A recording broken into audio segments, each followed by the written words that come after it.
Menurut data BPS, pada 2024, Jakarta merupakan daerah dengan pendapatan per kapita tertinggi di Indonesia, yaitu mencapai lebih dari 300 juta rupiah. Namun angka tersebut tidak mencerminkan pemerataan kemakmuran. Fakta di lapangan menunjukkan adanya ketimpangan antara si kaya dan si miskin.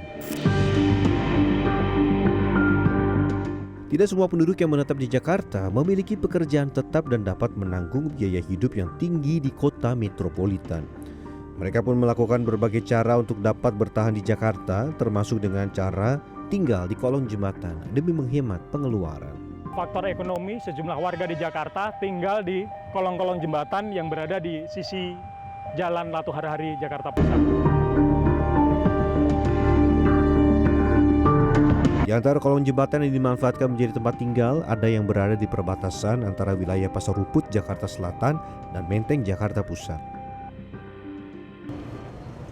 Ini saya lagi mau turun ke arah jembatan tempat tinggal Mas Wanto di daerah Guntur.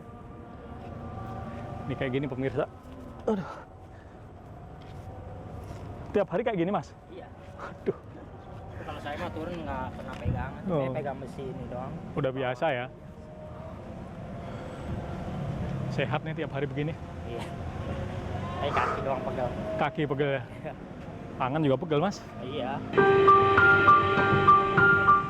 Wanto yang kini berusia 32 tahun mengaku telah tinggal di kolong jembatan yang menghubungkan Jalan Guntur dan Jalan Cikditiro sejak usia 12 tahun. Nah, ini Mas Wanto berarti tinggalnya di kolong jembatan ini? Iya. Hari-hari? Iya, tiap hari. Sendiri, Mas? Berdua sama bini lagi nyortir barang. Kedua orang tua Wanto merupakan perantau yang berasal dari Jawa Tengah. Tanpa bekal keterampilan, relasi, dan modal dan pendidikan yang memadai, mereka pun menjadi pemulung untuk mencari nafkah di Jakarta. Hasil yang tak menentu membuat mereka memutuskan tinggal di kolong jembatan yang berada di atas aliran Kali Ciliwung bersama anak-anak untuk menghemat biaya.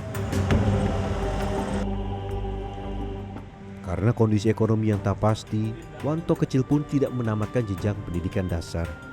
Kini, Wanto pun sehari-hari bekerja sebagai pemulung dan tinggal di jembatan.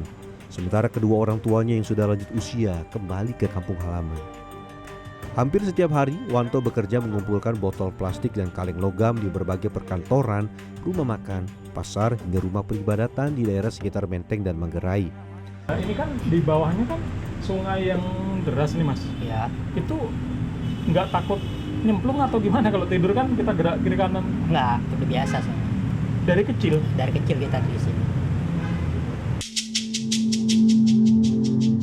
Meski para petugas dari Satpol PP Jakarta seringkali melakukan razia dan penertiban kepada warga yang tinggal di kolong jembatan, kondisi ekonomi sekaligus lokasi jembatan yang dekat dengan tempat memulung membuat Wanto sering kembali tinggal di jembatan yang telah dibersihkan di hari-hari berikutnya.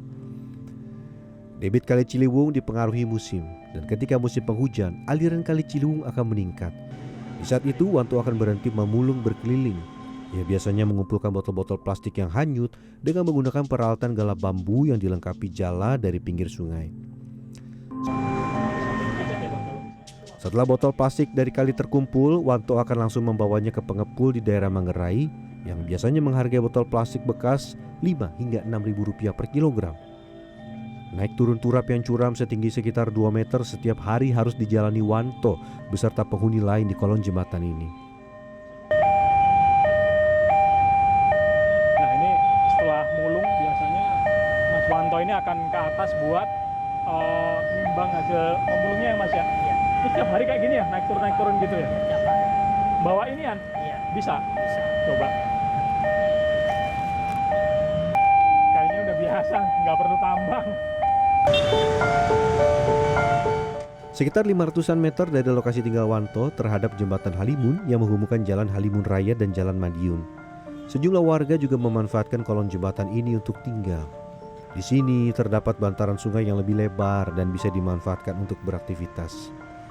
Seorang warga yang tinggal di sini adalah Subur. Pria berusia 69 tahun ini mengaku telah tinggal di kolong jembatan sejak lebih dari 20 tahun lalu. Subur sehari-hari merupakan pekerja serabutan. Sebelumnya, Subur yang tidak punya pekerjaan tetap dan tidak punya tempat tinggal sering tidur di pinggir jalan di Manggarai hingga akhirnya menetap di kolong jembatan di atas Kali Ciliwung. Kalau alasan utama tinggal di jembatan gini apa sih? Ya biasanya mau tinggal di mana lagi ya, tinggal di kolong aja udah. Mau tinggal di mana lagi? Nggak ada niat untuk ngontrak gitu bang? Ya kalau niat sih niat ngontrak ya, tapi duitnya nggak ada. Pernah banjir sampai atap. Menurut Subur, tinggal di kolong jembatan memiliki banyak kendala. Untuk keperluan air bersih, Subur setiap hari harus mengambil dari rumah ibadah maupun warung di sekitar jembatan. Selain itu, Subur pun harus meninggalkan tempat tinggalnya di kolong jembatan jika ada razia dari petugas atau ketika air bah yang tinggi datang. Ya, paling dari rendah sampai ke atas, mentok, sampai segini mentoknya. Sampai segini? Iya.